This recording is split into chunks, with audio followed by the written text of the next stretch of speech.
amazing. Yeah, Days full of blessing, man. I'll tell you that. that's Been good. really, really connecting with a lot of new clients on my side with this whole funding stuff, man, and it's just been super abundant, bro. That's good to hear, brother. Yeah, man, super abundant. Then I actually started running my mouth, I believe possibly a little too much Oh yeah. about what we figured out what we could do on the whole, looking like the Litigation. financial literacy Avengers out here. You Yeah, heard? for sure. Now they on my back talking about, well, how can I get this? How can I get that? I'm like, listen, I don't know how much you could get. Just shut up. Leave me alone. But definitely, man. All right, so I see the room is filling up. People are starting to come in. Yes, What's sir. going on, everybody? What's going on with? Don't mean to ignore you guys. I apologize. Let me fix the chat so this way you guys can give me a good idea of where everybody's from. We have two different groups in here today. We have my brother Tracy's people in here today, and then which are also my people. You know, we all one. And then we also have the the CEO trade school in here today. Those that was able to make it on this fine Monday evening. I know everybody has to go to work tomorrow, so shout out to everybody that's here from both sides. The CEO trade school and the Tracy. What's the name of the program? Alexis the chicks, brother. Okay, let's talk about it. Alexis the chicks, brother. Right to the point. Check gang. Sir, what's good, Pedro? Pedro's repping heavy right away. Tracy gang, you heard? Right away. My man Pedro's putting the flag down. What's going on? How you guys doing? Hey guys, do me a favor. Drop in the chat where you guys from. Where's everybody from? What state you call? You know what state you coming in from?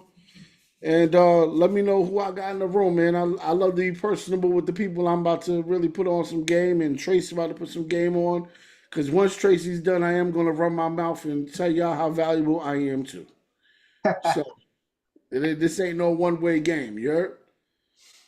I'm from Sir. Cuba, living in Tampa. That's what's up. I'm in Orlando. That's what's up. Shout out to all my Florida babies, man. Everybody in Florida. Miami, that's what's shaking. I just left Miami. I lived there for 12 years. Literally just left a year ago. Even though it's obviously, I know I'm a New Yorker. It's common sense. You can hear it. Mount Vernon. Haha, that's what's shaking. Shout out to Murderville, man. I'm right up the block. I'm from the Bronx. That's what's up. That's what's up. Good to meet everybody. But this is one thing that's great about this connection myself and Tracy has is we literally are when we all put together the Avengers of financial literacy. That's just like the best way to put it in two people, right? My boy Tracy can literally get you paid from cleaning your credit and making you financially stable and making you financially literate in the process, right? You have control over your credit report because you sued these people, and now there's so many cool things that happen behind that, right? And which we talk about directly in today's class.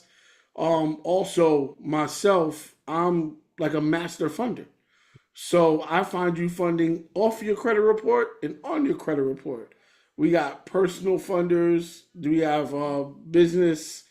You know, we have guys that just want to support certain businesses. So they literally will fund you from, whether you have a 760 or a 520.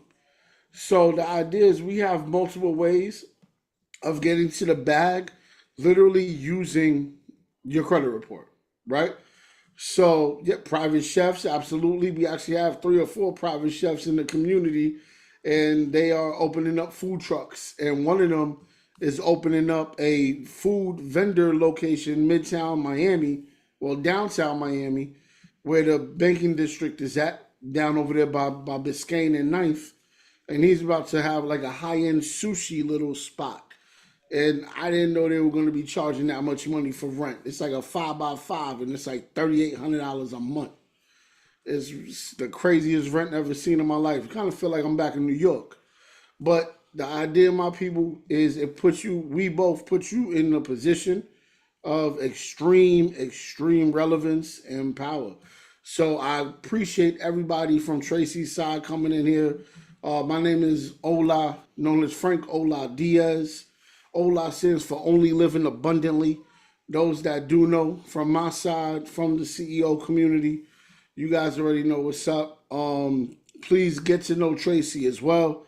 And my brother has his own story, and it's an amazing process that we're able to put together and really give to the community. And that's it on my side, man. We're not gonna talk too much. I'm just gonna let Tracy get the shooting, Yes, and sir. from there we're gonna get started. And once Tracy's done, I got a few things that I like to announce to everybody, like a brand new AI bot that I put together, since I'm also a AI certified funding consultant. I got a bot that basically would change your life, and it lives with you for the rest of your life. So if I'm not around and I choose to get my $1 billion and say forget everybody, you guys still have me, because literally I'm inside your ChatGPT 5. So without further ado, my brother Tracy Harris, take the stage, my brother. What's going on, everybody? How y'all doing? Now, I appreciate you bringing me on, my God, man. I'm here to bring some value to your group, and then some of the members that's already in my community. I appreciate y'all supporting and tapping in. Some of the stuff that we'll go over today, you guys have already been exposed to, but you can never receive too much information. So, with that being said, let me just give you a background about myself. My name is Tracy Harris. I'm based out of Atlanta, Georgia. I'm originally from Alabama, but I've been here the past 8 years, so I claim both. So for the people who are in Georgia, I know it's been a sad weekend for y'all, ending that 33 game home win streak, but Bama just got Kirby Smart numbers. So I'm sorry. Don't leave the call because of that.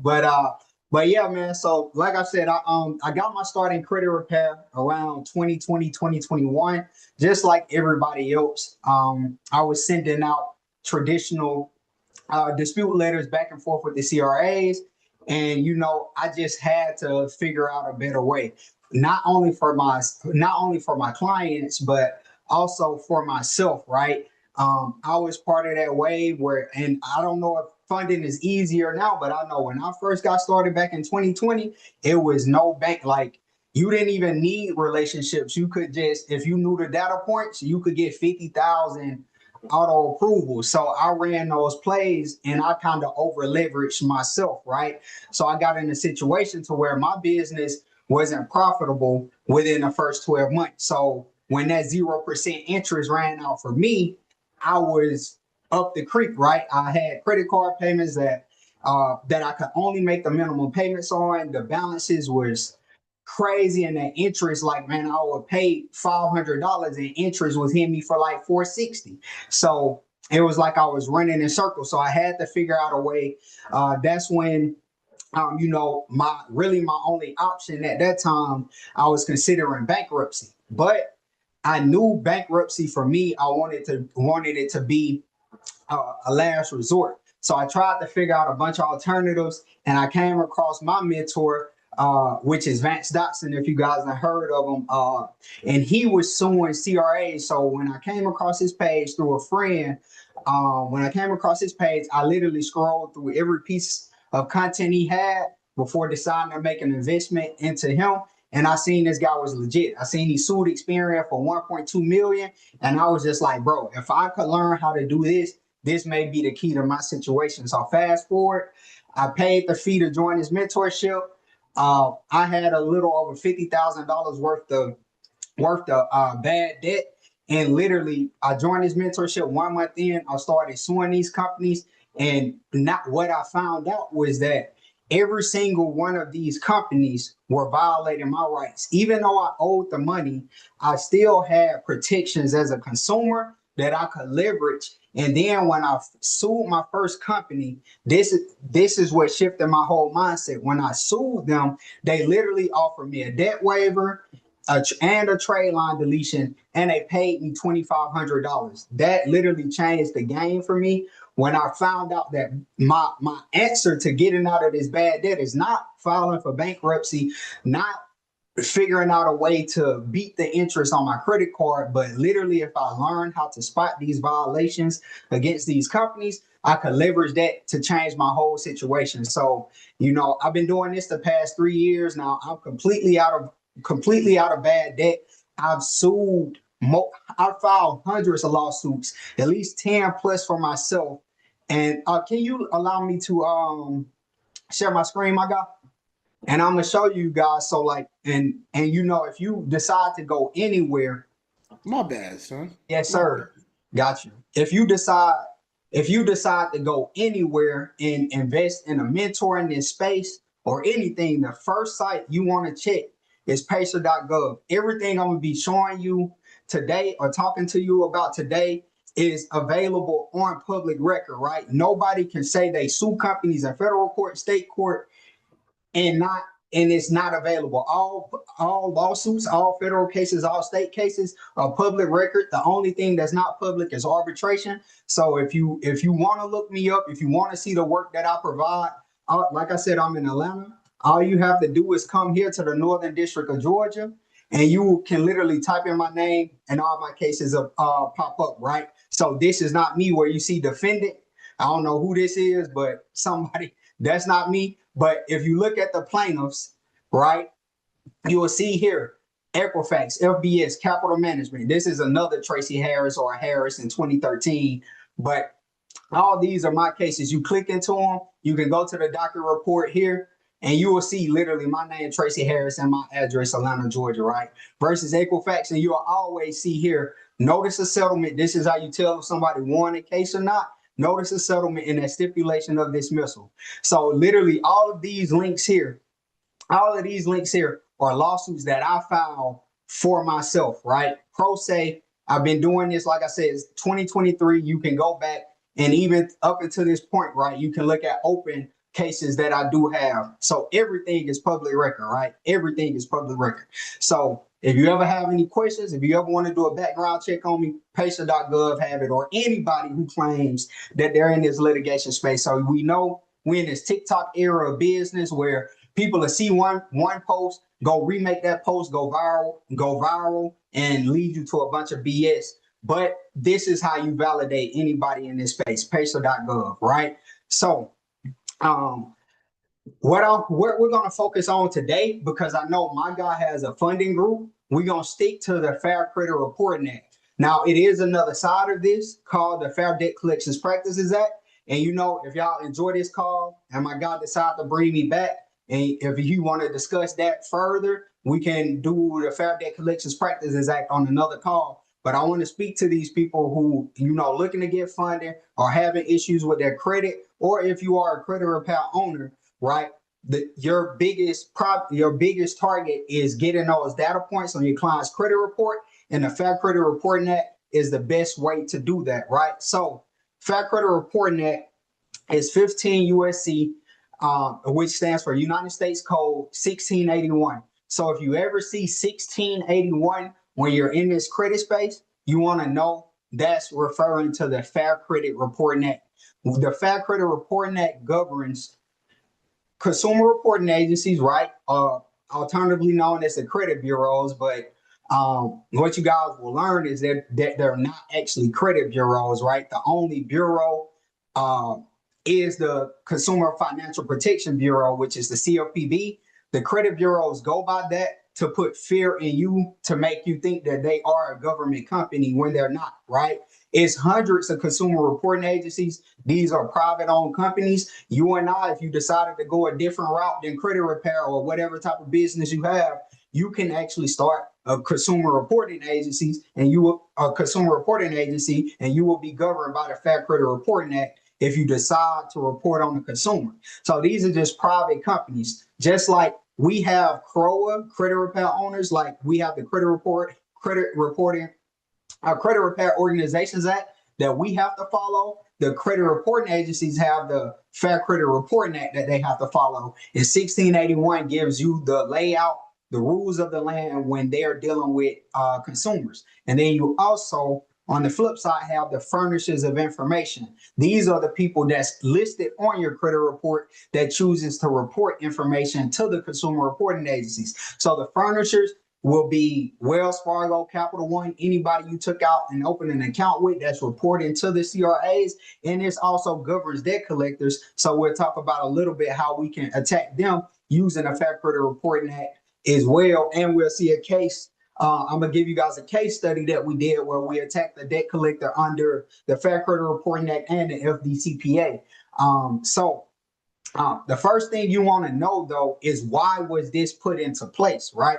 Why did Congress feel that there was a need for the Fair Credit Reporting Act to be even put into place for consumers? And everybody in here, if you're in the chat, drop a 1 if you have a credit report or if you ever seen your credit report. And then I want you to drop a 2 if you actually had a choice or not to whether you had a credit report, right?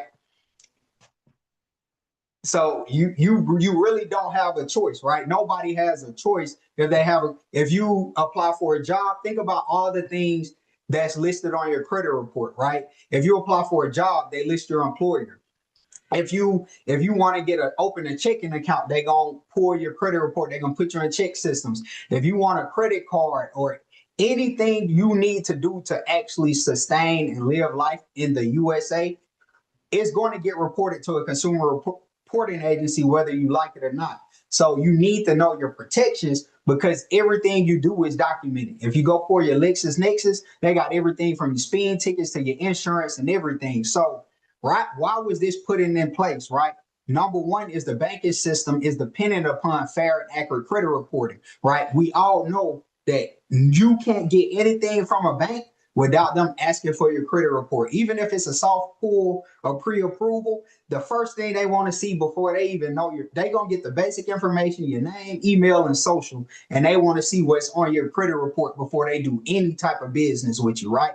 So the banking system depends on these companies, right?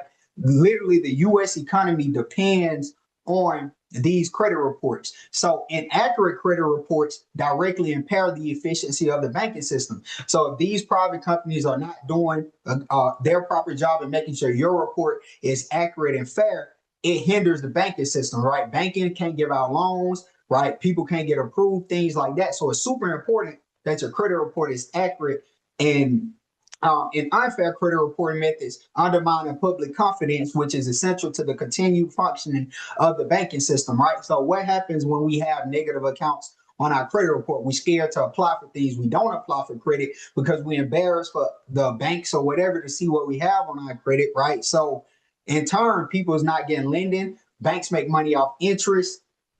It just affects the economy as a whole. So they want to make sure Congress is actually on your side. They want to make sure that your credit report is being handled fairly, and you have the confidence to go out there and get approvals and things like that get approvals and things that you need to live and keep the economy going, right? That the velocity of a dollar is important in the US, right? And then the one I want to skip to, because all of this isn't important for you, I just want to give you actionable information that you can take today and apply to yourself or your business to get the results that you need to clean your credit, right? And then the fourth thing in what I like the most is there's a need that Congress said there is a need to ensure that consumer reporting agencies exercise their grave responsibilities with fairness, impartiality, and a respect for the consumer's right to privacy, right? So, and the next thing, right, if you go to the next section, 1681A,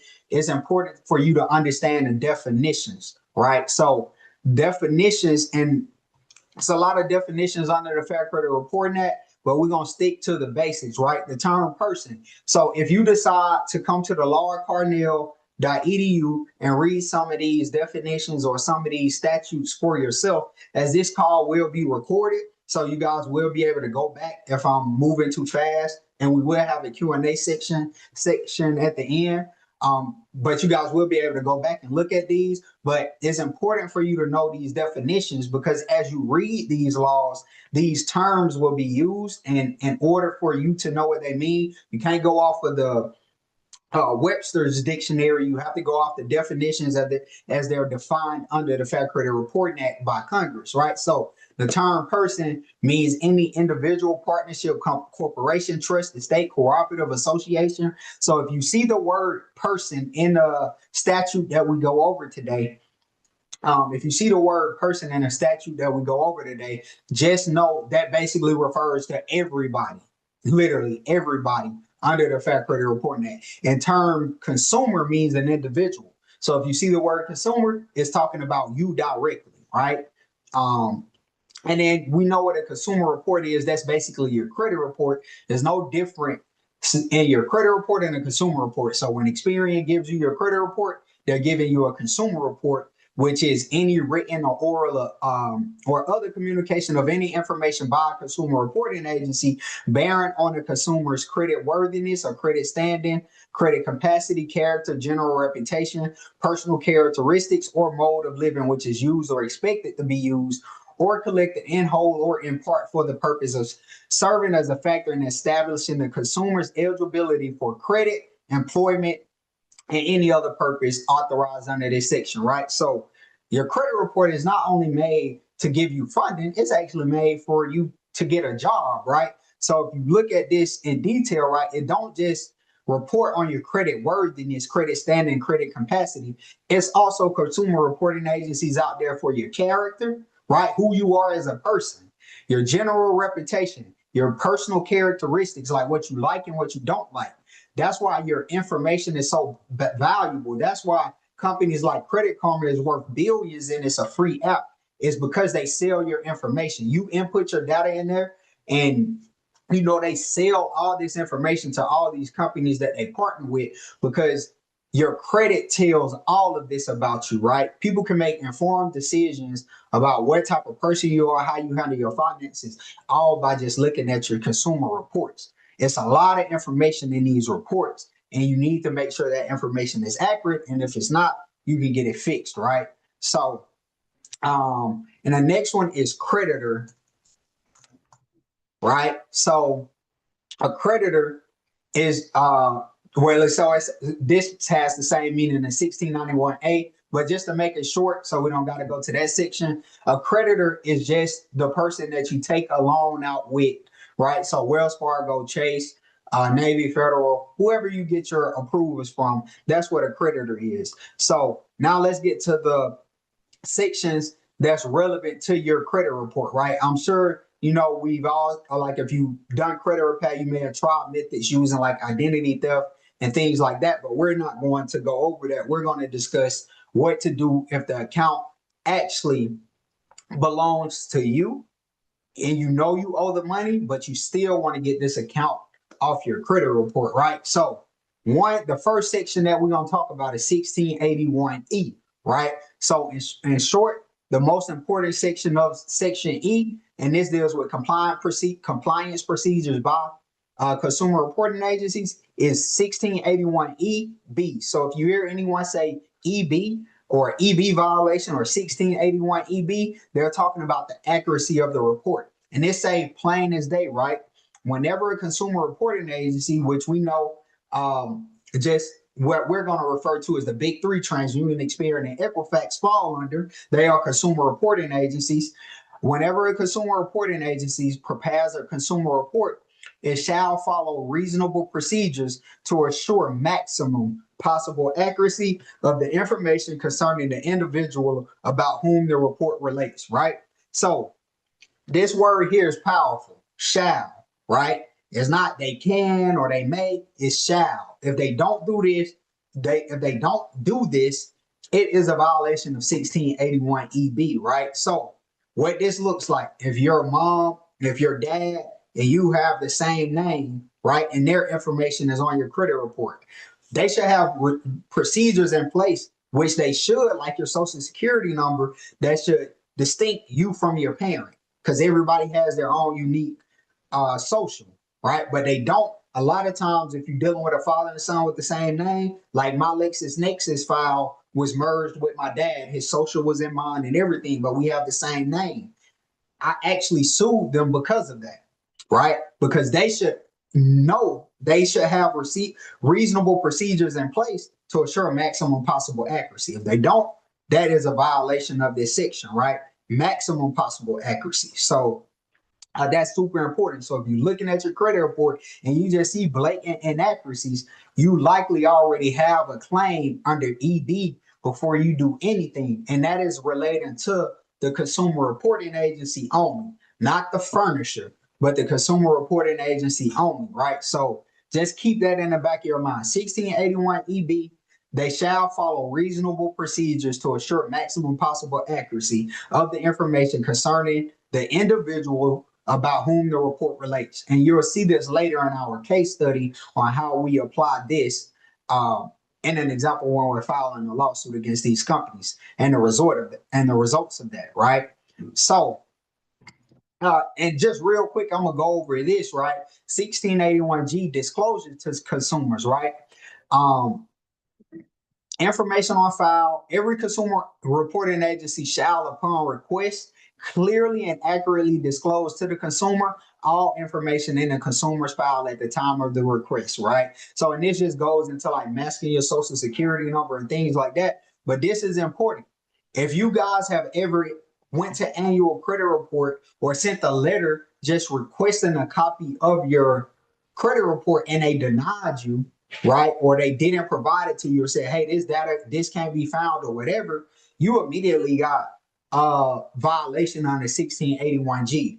They have to, upon request, give you your file. Now you have to send identification, right? So like a bill, your ID, social security card. But if you do all those things, or you call them and you provide them the appropriate information over the phone, and you request your credit report and they don't send it to you, that is a violation of 1681G.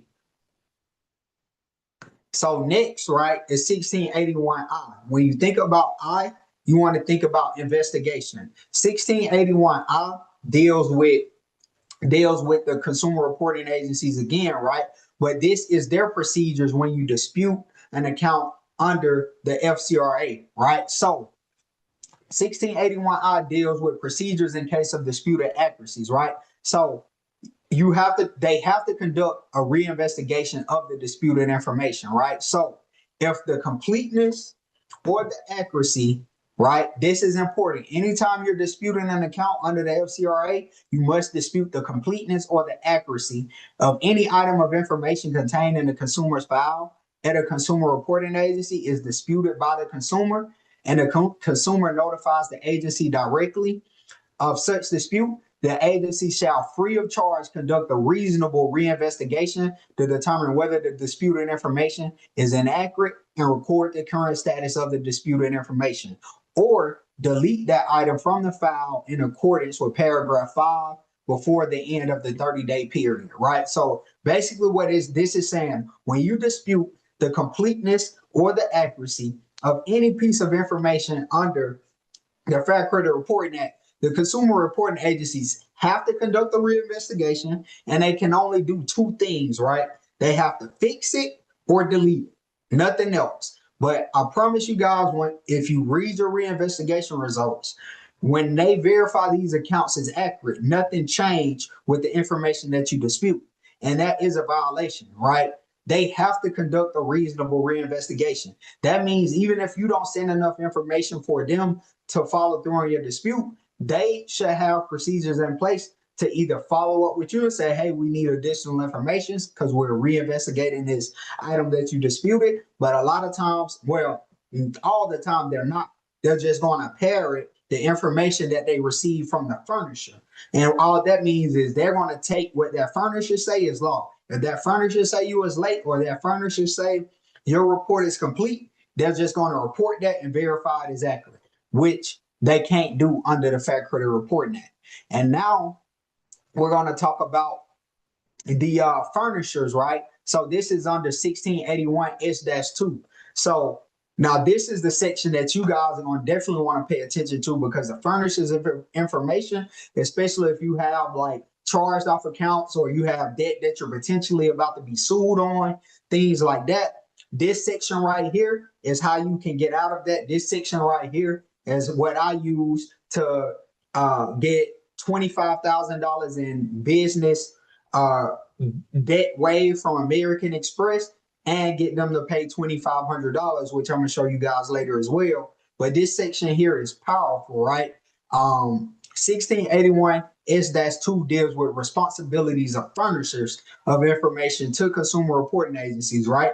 So if you just look at this first section here, 1681 S-2A1A, right? A person, remember what I told you guys earlier was a person. That means basically everybody, right, who furnish information. This says a person shall not furnish any information related to a consumer. So that's you. So a company shall not furnish any information relating to a consumer reporting agency, which is the CRAs, if the person knows or has reasonable cause to believe that that information is inaccurate, right? So now the only sad part about this section here is we can't sue them under this, right? Because Congress put it in place that we don't have a private right of action under A1A, but the CFPB can sue them under this. So if you're dealing with this, where it's just mass reporting, or you have a bunch of clients that you see this one company reporting the same thing inaccurate, like for example, those student loans that hit everybody's credit report, where it was just boom, 90 days late, and the month before it was on time. So you know that's impossible, right? 1681 S-2A1A is the law that you want to use when reporting them to the CFPB, because the CFPB can actually take action under this, right? Because they should know or has reason or have reasonable cause to believe that that information is inaccurate. So if they get 100 reports of student loans 90 days late that weren't actually 90 days late, they should know, they should be well aware of that, and the CFPB can sue them immediately. Now, the section that's important for us that we can actually use is called S-2B. So it's all the way down here, right? So duties of furnishers of information upon notice of dispute. So same thing with the CRA, right? When you dispute with the CRA, they have to conduct a reasonable investigation. Now, what's included in that investigation is them sending all relevant information of your dispute to the furnisher, right? So the furnisher receives your dispute from the CRA, right?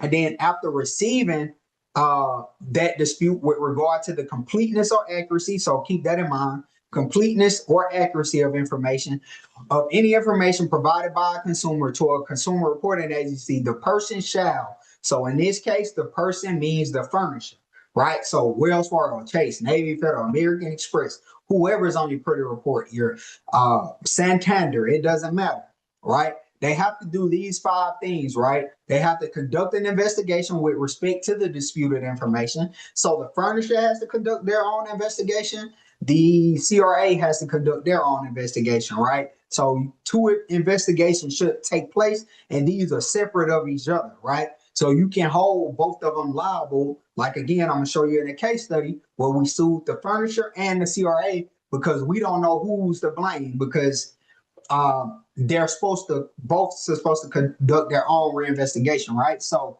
and then B, right, review all relevant information provided by the consumer reporting agency. So it's been times where the furnisher said, hey, we received this dispute, but the consumer reporting agency didn't send everything that you sent to them. Now that's on the consumer reporting agency, right? So that's why we have to sue both of them when we come to these instances, because we don't know who's to blame until we get into that lawsuit. And then C, right, they have to report the results of that investigation to the consumer reporting agency, right? So when the furnisher completes their investigation, they have to report that to the CRA that you disputed with. And then if the investigation finds that the information is incomplete or inaccurate, report those results to all other consumer reporting agencies. So what this is saying is if you dispute with TransUnion, right, and they update TransUnion, they also have to automatically update Experian and Equifax if they choose to continue to report. And then E, right? If an item of information disputed by a consumer is found to be inaccurate or incomplete, or it cannot be verified, right? So like if they don't know, After any reinvestigation, consumer reporting agencies, based on the results of the reinvestigation, they can do three things, but really it's two: modify that item of information, delete that item of information, or permanently block the reporting of the item of information. So I consider 2 and 3 the same thing. Block and delete is going to give you the same result. But those are the three things that they must do if any item of information is found to be incomplete or inaccurate on your credit report. So give me 1 second here. And so that's kind of really the high level overview of the Fair Credit Reporting Act. We went over the definitions, the purpose. We went over consumer reporting agencies' responsibilities and also the furnishers, right? So that's who we deal with when it comes over the Fair Credit Reporting Act. Now, I'm finna get into the case study, so just give me one time so I can show you guys how this works in action, right? Pull this up.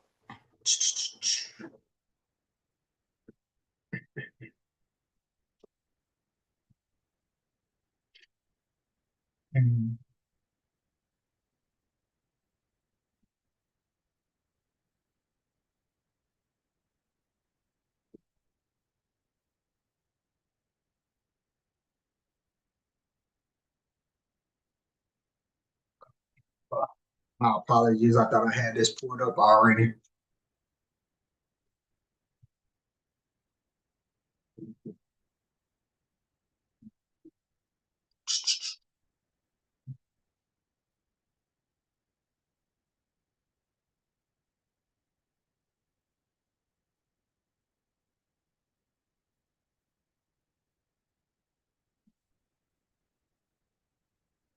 Mm-mm-mm.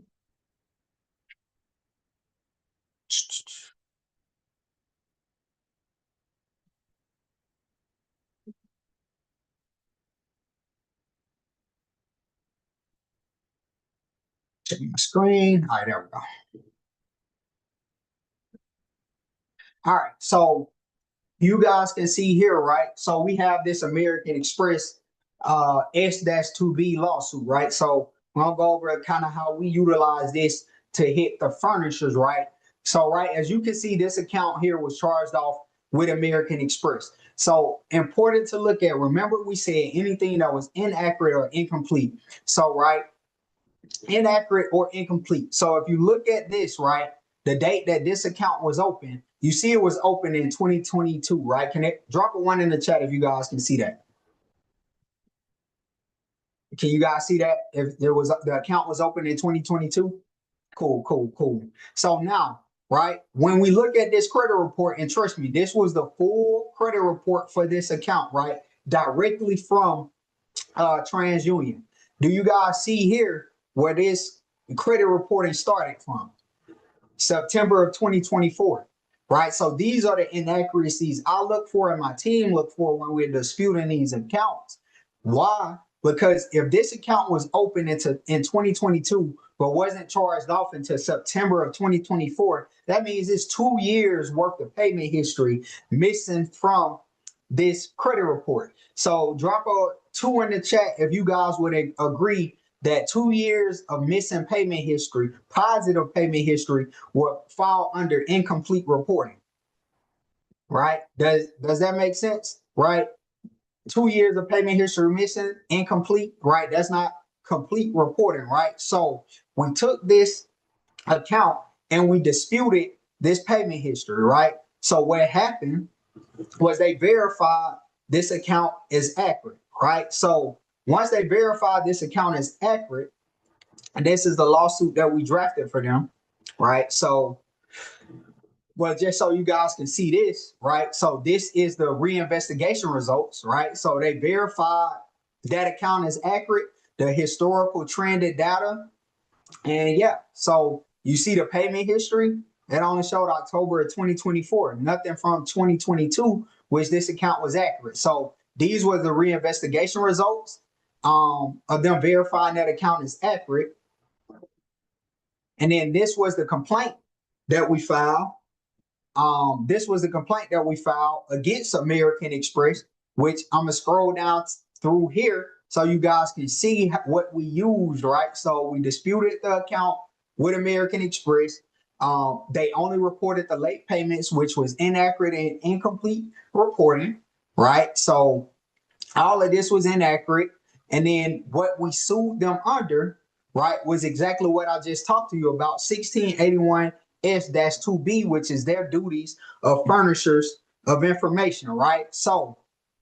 Um, so defendant Amex violated 15 USC 1681 S-2B by continuing to report Amex representation within plaintiff's credit file with TransUnion without also including notation that the debt was disputed, by failing to fully and properly investigate the plaintiff's dispute of Amex representation, by failing to review all relevant information regarding the same, by failing to accurately respond to Amex, by failing to correctly report results of an accurate investigation to every other consumer reporting agency, and by failing to permanently and lawfully correct its own internal records to prevent the re-reporting of Amex representations to the consumer reporting agencies. So those 5 things that we just discussed that American Express didn't do, we put basically into a lawsuit because these are 5 things that they have to do by law, right?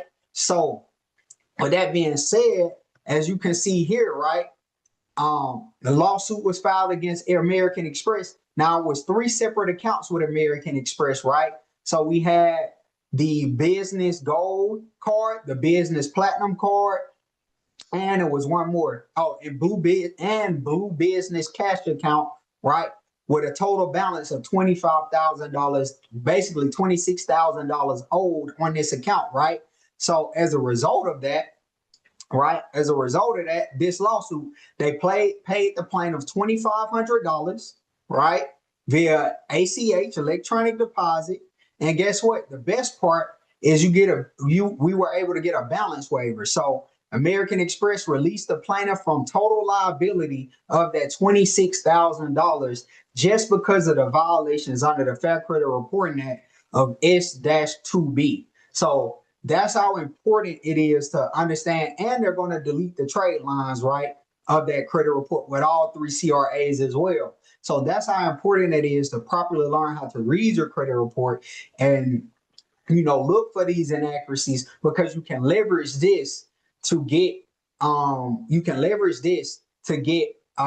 yourself out of bad debt and get these accounts deleted off your credit report. So another strategy you guys can use, 1 second, let me pull this up.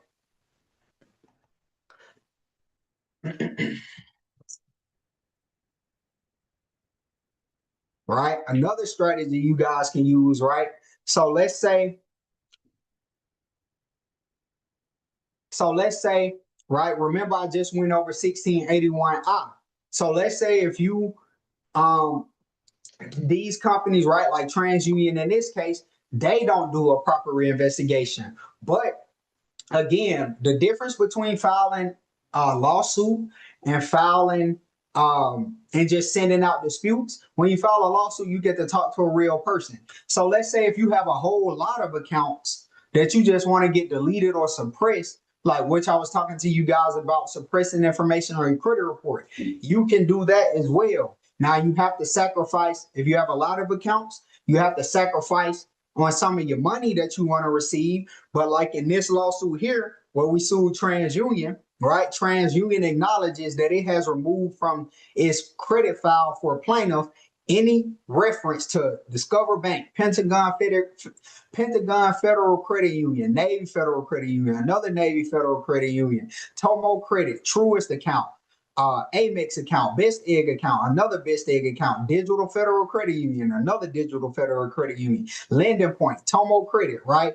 These are multiple deletions all at one time that we leverage by suing a consumer reporting agency, right? So you guys could do the exact same, right? So we didn't make any money off of this lawsuit, but what we were able to do is put this report in position to where, okay, you don't want to give me $2,500, TransUnion, but you'll delete these accounts. Now I can delete all these accounts myself and go get another 250 from the banks or another 100,000 from the banks, right? So it's value in these credit reports. You know what I'm saying? So like you can literally manipulate your credit report in the way that you want to when you learn how to spot. And all these accounts weren't negative, right? That's the beauty of it. All these accounts weren't negative. They just had high balances and things like that that we knew by suppressing these accounts that will put that would put the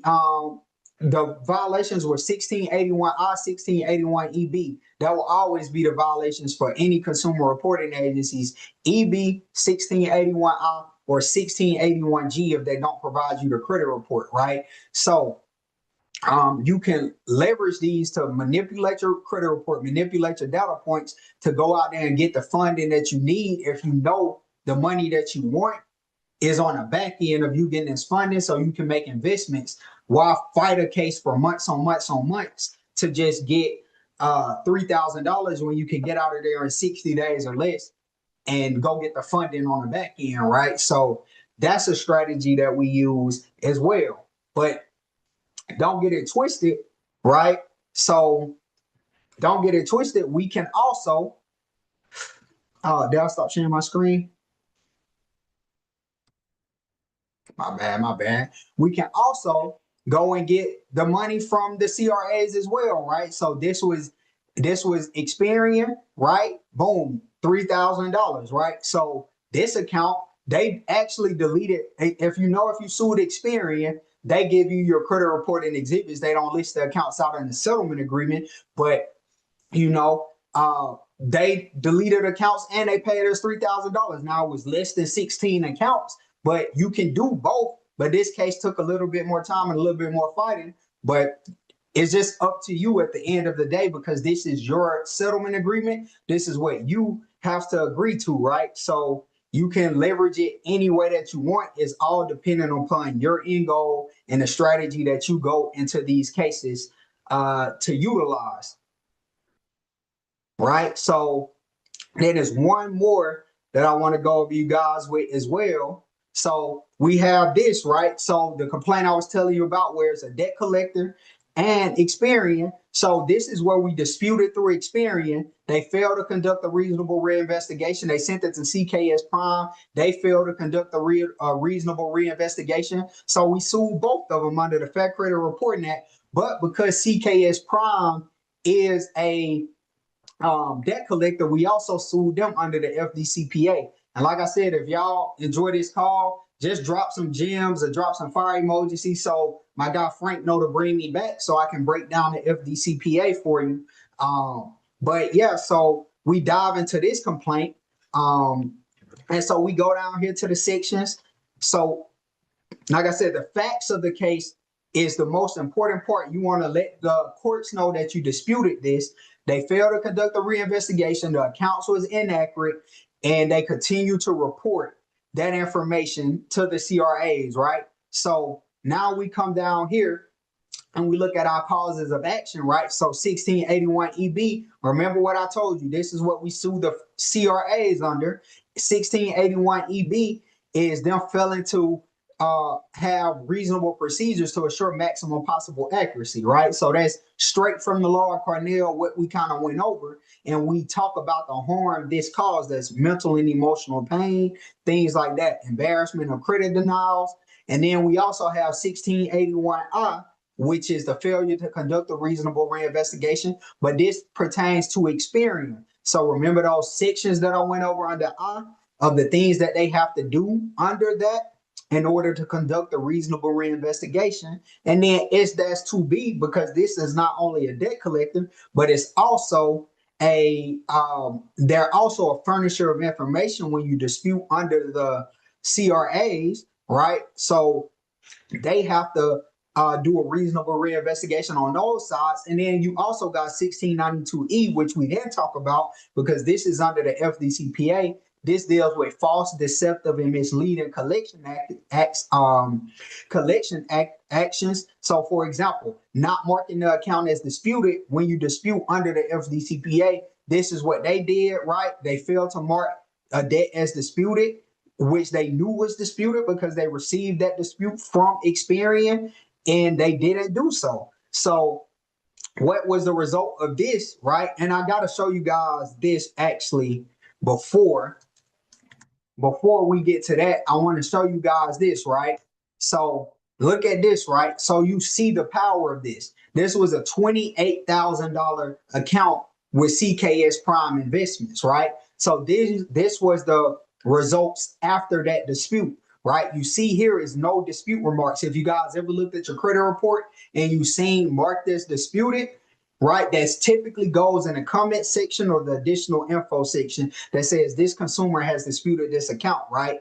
They didn't mark that after our dispute. And you can clearly see here before this account was updated on 4/17 and then updated again on April 23rd with no dispute remarks. So they claimed to conduct a reasonable reinvestigation. They didn't do so. So we sued them under the FCRA and FDCPA. And you see here that account was $28,000. We got a $28,000 debt waiver and a $3,000 payment. So you see here they released to the client $3,000. And then, in furtherance of this settlement, the releasee shall also furnish a definitive waiver pertaining to any alleged financial obligations owed by the releaser. So that's a $28,000 debt waiver and a $3,000 payment, right? In total, this would be considered a $31,000 settlement, all because a company failed to mark an account as disputed. So if that don't blow your mind, I don't know what does. And this just shows you how powerful these laws are. And when utilized a proper way, you can literally do whatever you want with a credit report. So now I'm gonna just open it up for Q&A. Hopefully you guys got some questions for me so I can expound on things a little bit more. And Hold on. let's get it opened up, Hold man. up, hold on, bro. You literally just gave my people and your people the keys to literal freedom, bro. For sure, man. This is direct freedom, my people, and everybody that's in the CEO trade school that's here right now from the trade school. I need you guys to really understand this is all being done for free. Like there's no charge for you guys to pay attention. And I want y'all to know that this brother right here, no joke, as you can tell, right? No joke. And we want you guys to understand the value if in all of the processes. So what I need is everybody to just raise their hand. I'm gonna do a one by one, and I'm gonna make sure that everybody gets their questions answered. Y'all know how I am with Q&As. Y'all know on Thursdays I stay on my class almost 2 hours extra doing Q&As. We're not gonna do that to you, Tracy, bro. We know you got the newborn in Let's the do it, house. bro. I'm here, man. You know, I Answer respect every the question I dedication, can. bro. My God. But for sure, I want you to come back and break down the other side. For sure. For sure. I don't like having a one-sided, you know what I'm saying, conversation. So it'd be great to have both sides broken down. For So sure. this way, we'll call this the part one, and then we'll call the second one the part two, and they'll have it fully put together. But guys, we'll let you know when we do that. We'll do it if he has the time to do it next month, because this class is only once a month. It's the last Monday of every month. So if you got it for next Monday, brother, we'll bring you back next month Monday, and we can do the part two to this. You know what I'm saying? For sure. If it's possible, we'll definitely check Do it, each other's man. And calendars. and just to clarify, we did go over the Fair Credit Reporting Act. So the next side of it is the Fair Debt Collections Practices Act, which just Copy. governs third-party debt collectors only. So Okay. but yeah, we could do it in kind of like two parts, and yeah, just we'll kind of push the next one as an FDCPA class, and then that's what we can just label as Fair Credit Reporting Act Mastery or something like that. So yeah, for sure, bro. Most definitely. Most definitely. And everybody that wants to get with my guy, definitely we're gonna set it up for you to be able to. What I want to do is I literally want to set up everybody that's really serious about this, because his services are not free. So we're gonna make sure we get that clear. All right. The services that are gonna be done for you, if you want them done for you, are not free. But he has a program where you can learn it yourself in his program, and you can definitely join his program if you want to learn it to do it yourself. And on that side, he has a free program where, just like I got a free program, everybody can learn this stuff. But if you want this done for you, it is not done for free. But definitely, we can set it up and we can make sure that obviously we'll be getting paid back for whatever it is you do For, spend. And brother, when it comes down to negatives, there's a chance of them seeing profits on their reports. Correctly? for sure, for sure. So as you guys could see, right, it's all up to the client, right? So if you Mm-hmm. want to move with speed and you like, hey man, I'm trying to get these negatives off my account as fast as possible, we can file those lawsuits and get you up out of there. But if you're willing to stay in that fight a little bit longer and make them spend money so we can make some money, we can definitely get you paid on the back end and get those negative items deleted off your credit report at the same time. But it all comes down to you. When you guys work with me, we'll do a consultation. We'll figure out what you want, how you want to go about it, and we'll come up with a game plan that's tailored specifically to you. And at the end of the day, it's your settlement, right? Can't nothing be done without you signing off on it. So you're in complete control whether you want to agree to what they're offering you or not. So that'll be in your control. Oh, that's fire. That's fire. Well, guys, let's get some questions going. I see we got some hands up already. Everybody that has questions, please raise your hand, and I will get you directly. I'm gonna start with Londa. Londa is first. Londa, you are allowed to talk, my dear. Go ahead. Hello. I know I turn my camera on. We can hear you, ma. Yes, my question is like, so it's not just for active accounts. Like if I have a student loan from like 10 years ago and it was only $77, I didn't even know it was on my credit. And once I figured out it was on my credit, I paid it immediately. They were supposed to remove it. And I done had this account removed several times, but it's still reporting on my credit.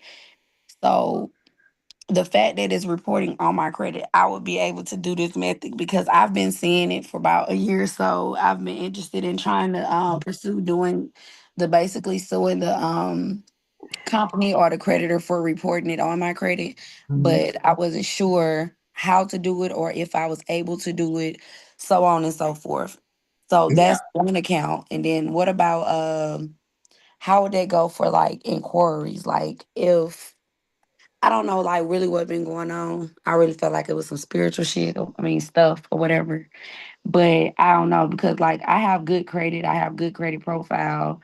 I've had good credit for years. But like I applied for an Amex card about 3 years ago and I was denied. I had paid somebody to do it. And like he was saying basically my credit score, my credit profile, and everything on there, I shouldn't have been denied.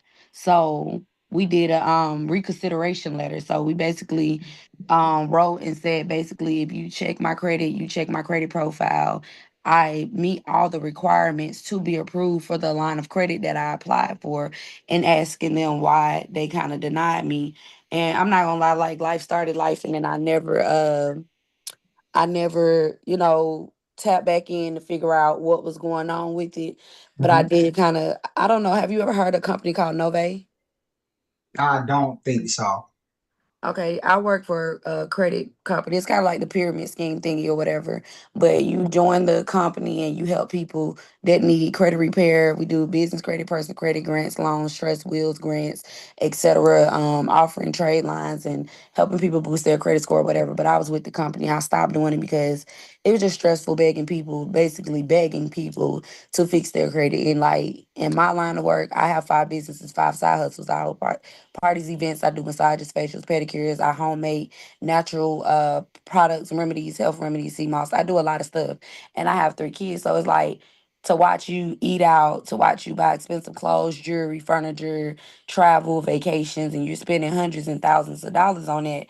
But then when it comes to fix your credit or do something that you know would better your life and be residual, bring residual income, because like when I help people fix their credit or whatever, I did life coaching as well. So I would sit down with them and come up with a mental. Because if your mental ain't right, you can get all this money all you want, and you gonna blow it every time. And if you don't have a game plan to how you're gonna invest it and what investments to make, the whether you're doing the 30, you want to do the 30-30 method, you know, And I tell them, like, pay up your bills for 6 months to a year. Find out what you're willing to invest. Get in these investment groups, if it's cryptocurrency or whatever it is. Figure out a way where you're putting your money somewhere where it's growing. Whether it's getting, the what is it called? The accounts where your money grow. Just investment accounts. Not the yeah, the it's an investment account, but what kind of account is Like it IRAs and such. where your money grow, where you put it in a savings account and you get interest like 4% or whatever instead of just putting it in a Yeah, regular money bank Like, account? market like your accounts and savings such account. like that. Right. So I do stuff like that, but it's just like people was not willing to invest. So they just wasted my time talking for weeks, months, or whatever, and they never did anything. So, and I, like I said, personal stuff started going on in my life that I had to deal with and getting my mind together and my life together that I stopped doing it. But that's my question. Like with that type of account or those, what type of accounts specifically are you able to do that with, far as suing? Because that's why I really my credit score is still good, and I just purchased a car, and my credit score is still like at a 77 something. My debt to ratio is still good. My credit profile is good. I have 100% payment history, and I still got denied because I recently applied for Navy Federal and got denied. And I was like, that's crazy Okay. because I've been with Navy Federal for a long time. I've never had a overdraft, no nothing. I've even did a pledge loan with them, and that's what kind of boosts my credit score up too recently. But that's what I'm Okay. confused about. Yeah, I got you. I got you. So remember what I said, any item of information. So to answer your question in short, yes, it doesn't matter what type of account it is. If it's on a credit report, you can sue under the Fair Credit Report Act. So it doesn't matter the type of account. So in that instance where you said you paid the $77 and it's still reporting a balance, that would be an inaccuracy under the Fair Credit Reporting Act. If that's the case, every account has incompleteness or inaccurate information, so it doesn't even really matter. We just have to find the inaccurate or incomplete information, which I know somebody asked me, could I show an example? So I'm gonna just show you guys an example of an example of a dispute or um a credit report with the inaccuracies on there. So give me 1 second here. And after you're done with it, I have another question. I got you. So if you look here, right, so I'll get off his personal information. So right, so let me just pick an account, right? So we take this account right here, right? American Express. So this right here, right? You see reported balance $15,000, but the balance here, the most recent month was $16,000. So that's an inaccuracy, right? This being blank, that's considered incomplete. That's why we mark that up. Um, Also here, right? The C means collection, CO means charged off. It can't be both. So that's an inaccuracy. Mhm. So also a big one, where's the payment history?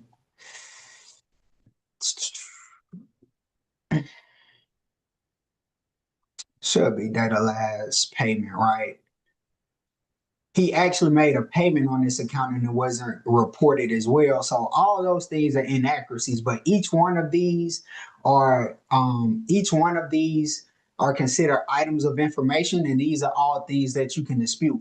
So whatever account is on your credit report, you can dispute um each one of those items. And yeah, this is what I was going to show you. So you guys can see here, right?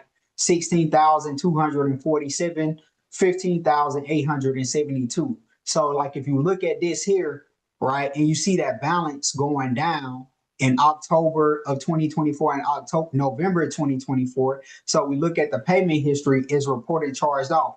Now, American Express isn't just voluntarily lowering his balance, right?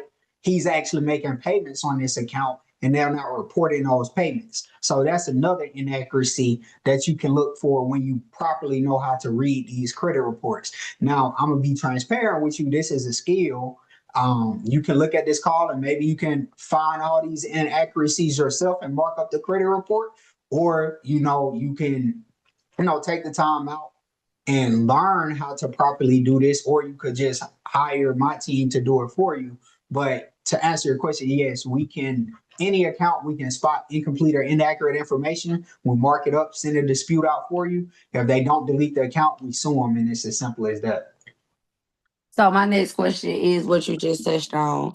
So basically, I've looked and did research, but it's just so many new methods. I have attention disorder, memory loss, and all this other stuff. So I get kind of confused and frustrated trying to put pieces together. So I've seen where you can go to LexisNexis, the A, I think it's A, I don't know, it's something to start with an A, and all these secondary beer companies, and you can ask them for your information and what they're reporting. And you can also freeze it. You can freeze it, or you can ask them not to report altogether. Tell them like you don't have my permission to report my information to creditors or whatever. And I understand like you can basically hinder yourself with doing it sometime if you're applying for a loan, because if that's the system that that company used to approve you for the loan, then and you're freezing it or asking them not to report and nothing comes back, that can like hinder you. But so that's basically my question is that's the process. You go to the secretary bureau if you want to answer it. I don't know if you want to answer it or not. I know Yeah, you I'll keep this is it. a I can answer service, that now, actually. Yeah. So I don't but use the secondary reports.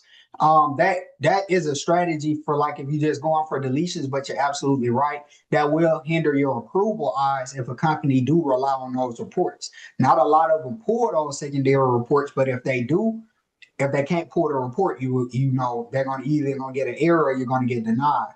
So I mean that's true, but it's you don't have to suppress those reports because if those reports are reporting negative information, like a lot of people don't know, a big one is Innovis.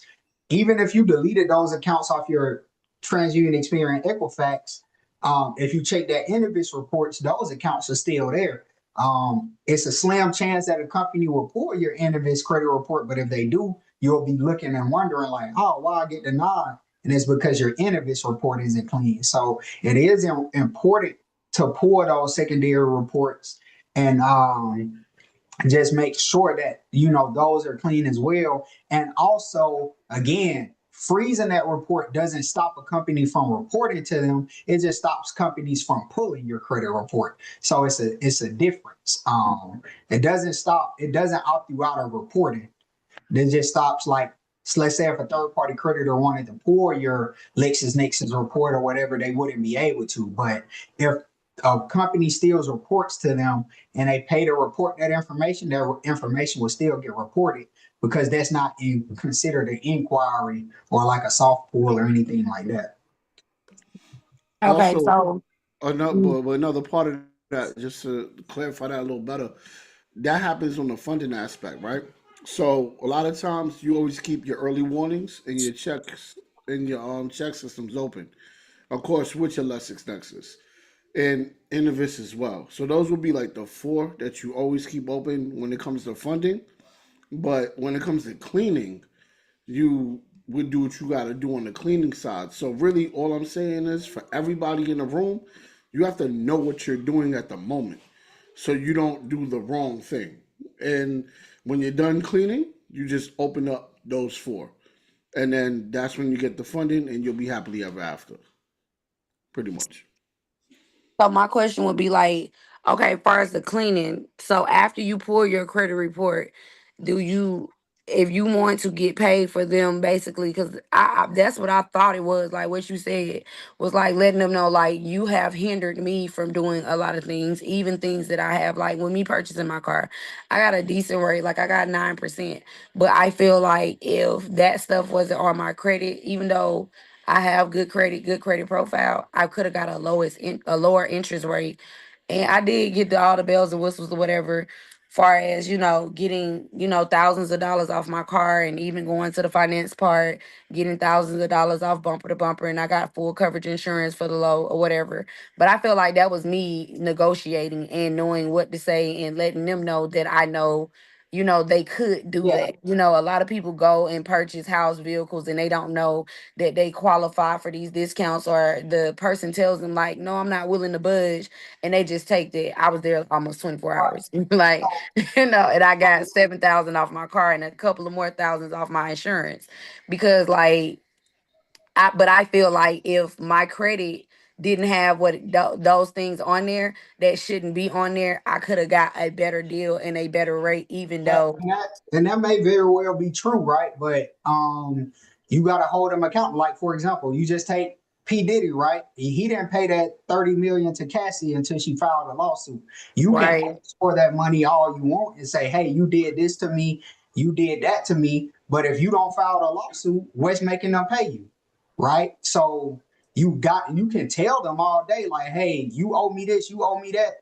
You ever tried to follow up with your clients on an overdue payment? How that, you know what I'm saying? So you could tell them all you want, but until you file that paperwork, they ain't gotta do nothing. Yeah, Right. that's a fact. That's a So that's fact. what I'm saying. Like, how do you, do, or is that like a course, a class, or whatever do that you can break down? Because, like I said, I do have my learning disability, so it is hard for me to learn things. Like, I really need to hear it, see it, and I'm a visual learner at that. So I'm a person that I have to sit down and kind of do it, or like basically how I was taught to learn with Yeah, my disabilities is like hands on. I'm a hands on type person. so Like, you can tell me all day, because I done did plenty of these courses and stuff, but I'm not gonna obtain it properly to actually, when it's time for me to sit down and do it. I just, it's just like a blank.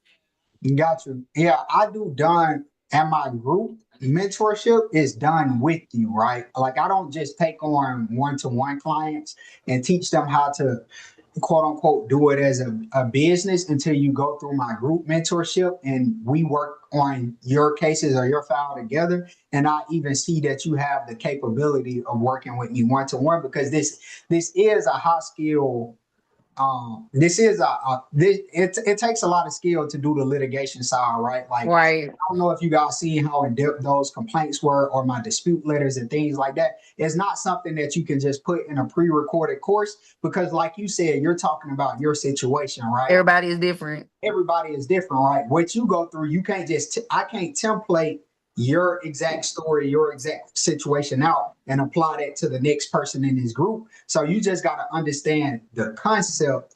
And Logistics of it. yeah, so and you know that's why it's done with you. So like if you were to come to me, we would set up a call, go over your situation, we will prepare the lawsuit, and we would do everything tailored to you. And then you kind of learn as you go through that process, and then as you get exposure to it with me holding your hand, I like to use the analogy of like when you're a little kid and you got the goal and you want to dunk, your dad just Pick pick you up. and you just dump the ball in the hole. So that's kind of how I operate. And then after that, when I see like, okay, you getting the hang of it. If you want to go on this on your own, that's when you can. But first, we got to do it together so you get a full understanding of what you're doing before you try to make that investment and the time commitment it takes to even learn this on a one-to-one level. Right, I understand. That's why I really stopped the credit repair thing, because like, even though the system was set up for us to just, basically refer people and to the company, and the company do it for them, you're still the person that signed them up, and people really thought I was gonna sit there and take the time to fix their credit. Like, you pay $200 to join this system and you get the credit repair system, and it shows you all your reports and it gives you basically advice on what you need to do to fix your credit. But people thought like, really, them spending that little amount of money, I was gonna take out my day and physically do disputes and do everything for them and walk them through it. And I was like, no. And even when they pay for the DUI, because it's do it yourself, and they like, oh, they wanted the discounted price. So it's like, oh, I do it myself. They really didn't want to do it themselves. So every question, every concern, everything that didn't go right, they wanted to call you, text you, and drive you crazy. Like, sweetheart, like, no, you didn't mess up your credit in a week, a month, a year. Like, it's not going to be fixed unless you're willing to spend the money, the time, and the energy and the effort that it takes to do that. And you're not going to bully me into feeling like I owe you that when I know I don't. So I That's a understand that fact. completely. Nah, that's a fact. That's a fact, though. But wow, we appreciate you, Londa. Good looking, and that's a lot of. At the end of the day, that's just the way the game go nowadays, man. People Mhm. will mess their shit up in one swipe, and then expect you to fix it in one day. I mean, Nah, at the for end of sure. the day, it's just the way the world. This world is just crazy with that. But you have any more questions, love? Or Just like what would be your advice far as like just pulling the report from LexisNexis and like highlighting the inaccuracies that we see from the information you gave, like going through Have the you ever seen 15 Alexis CE. Nixon's report? I have seen it before. I pulled it about a couple years ago. It's like I keep starting and stopping because life just keep in between life and my kids and mental. It's just off and on. So I have pulled it and seen, and I have seen how crucial and just they do report everything, like you said, tickets, they everything. You be like, what the like, even if you stayed somewhere for a short period of time, or even if you didn't even stay there, if you use the address and Hmm. it is in your name. Like I had like I want to say 13 addresses because I have business and personal addresses that I've used. And I had a boutique in the mall, I had a storefront, and then I have spas built inside of my homes over the year. So like everything, every address is on there. And you be like, what? Every phone number is on there. Like even when you use those Gmail accounts or whatever, some of those numbers are reported on your credit score. I had so many addresses and phone numbers and even misspellings of my name was on there. So I've seen it, but to remember, do I remember everything that was on there? No, but I have seen it and how accurate it is Right. So before. I mean, you just said it right. You have inaccurate information on that, so you'll mark that up and say this is inaccurate, and build your dispute letter and send it off. So what I'm saying is with building the dispute letter, we write out the whole, do we just put the code or do we write it out like you did? Or that's for the when you go to file the lawsuit. You don't when you're doing the dispute letter, do you have to write completely the code and what code they violated you for in the dispute letter? Or do you just save that because they know what the code mean when you do the dispute letter? No, so, but this we're gonna make this the last question because we got other people who have questions. If you and I Mhm. apologize for that, but yeah, so I don't use the codes as inaccurate or incomplete. So if you just state that the whatever it is that's inaccurate or incomplete, you put that in your letter like, hey, this spelling of my name is inaccurate. That's all you have to do. Once you send that dispute, if they don't fix it, it's a violation. So it's really that simple. You don't want to overcomplicate it. Um, and who had the next question, Frank? um, Samuel had it. Samuel, you're allowed to speak. All right. What's going on, fellas? Yo, What's thanks going for on, my dropping guy? the gems, man. Thanks for dropping the gems. For sure, So, bro. like I'm currently working on my credit report as well. And I know you mentioned the cancellation of the debt as well as suppressing the information. So if you got the charge-offs on your credit report, but they never sent you a 1099-C, um, is it can you use that type of especially I'm looking at it right now, it's 26 USC 605P to to dispute that information. I don't even know what that is. So no. If you're dealing with a fat credit report, if you're dealing with a credit report, Hmm. the FCRA is what applies. So those other codes and things that people take out of context or tell you can use is really BS. If you want to validate that, like I showed earlier, you go on Pacer and that same statute or code that you just said, you can pull that up and look for lawsuits filed under that code and see if there's any successful lawsuits against a credit reporting agency or furniture of information using that law. Now, regarding the 1099-C, that's irrelevant to incomplete or inaccurate credit reporting. So when you look at your credit report, there's nothing on there that relates to a 1099-C form or anything like that. So you don't even have that. That's just a talking point used in TikTok videos, honestly. Um, Look for incomplete or inaccurate information. It's that simple. Don't need to overcomplicate it more than that. When it comes to this side of it, it's no hacks or tricks or new methods or nothing like that. It's gonna always come back to inaccurate or incomplete reporting. And when you look at your credit report, that's all you have to look for. If they don't report that account 100% accurate or 100% complete, you can sue them under the Fair Credit Reporting Act. Okay, that's dope. So that's perfect. That's perfect. And the other question is, I saw you talked about the different Amex accounts, right? So would I do a separate letter for each different account, or I could put it all in one? You can put it all in one. Okay. Like that letter I just showed, there was multiple accounts in that.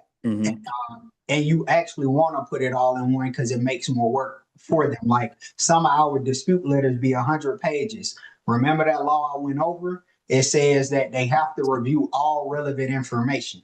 So the more information, the more data you can find that's incomplete and inaccurate, include everything. Because if they don't fix one, right? Even if you got 100 inaccurate items and they fix 99 of them, and you spot that one that's still wrong, you can still sue them. That's fire. Yeah, I'll definitely be reaching out for real. Yes, sir, bro. Yeah. Thank you. Most definitely. Everybody remember, this is also going to be on Thomas Bell is next.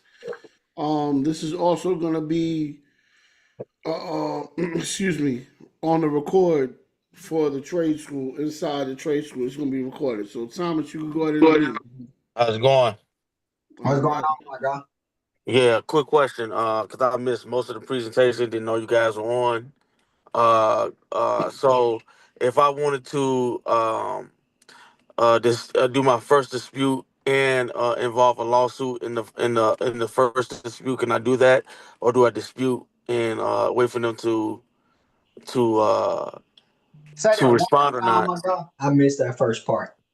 Oh no, I was saying if I wanted to do my first dispute of items on my credit report and add a lawsuit within that first dispute. Uh, can I do that, or do I dispute first and then if they don't respond, then hit it with the lawsuit? Yeah, so you don't do a lawsuit in a dispute. Your lawsuit is filed at the courthouse. So Mhm.